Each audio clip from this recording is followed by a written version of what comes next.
Magandang gabi po. Narito na po ang magiging lagay ng panahon ngayong gabi ng Huwebes, November 23, 2023.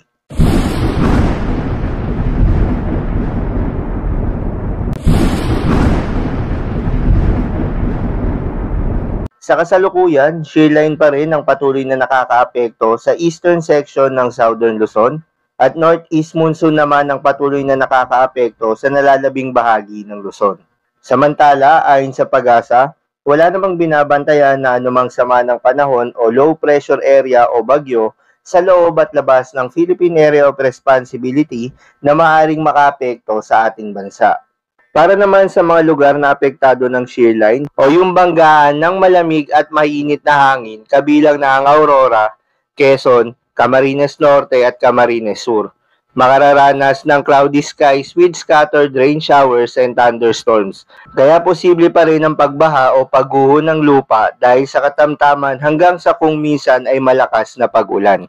Para naman sa Batanes, Cagayan, Isabela at Apayao, asahan na maulap na kalangitan na may mahinang pag-ulan.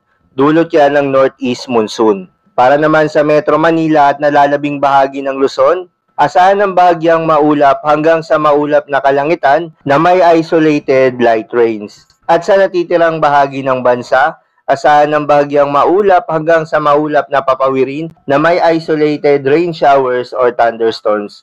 Dulot yan ng localized thunderstorms. Kaya naman, posible pa rin ang pagbaha o pagguho ng lupa during severe thunderstorm.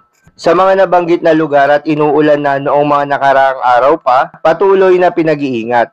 At kung lalabas ng kanilang tahanan ay huwag kalimutan na magdala ng payong o anumang pananggala sa ulan. Para naman sa lagay ng ating baybayin, sa kasalukuyan ay wala pong nakataas na gale warning sa anumang baybayin ng ating bansa. Ngunit iba yung pag-iingat pa rin sa mga may planong pumalaot sa mga baybayin ng Luzon dahil inaasahan pa rin yung katamtaman hanggang sa maalon na karagatan. Slight to moderate seas naman para sa baybayin ng Visayas.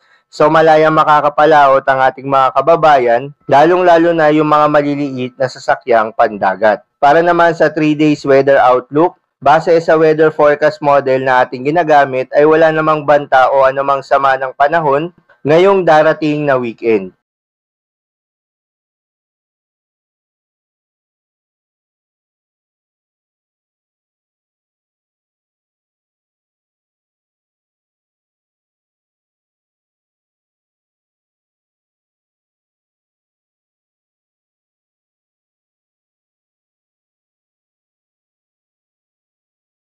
So, yun lamang po para sa lagay ng panahon ngayong gabi ng Huwebes. Keep safe, everyone.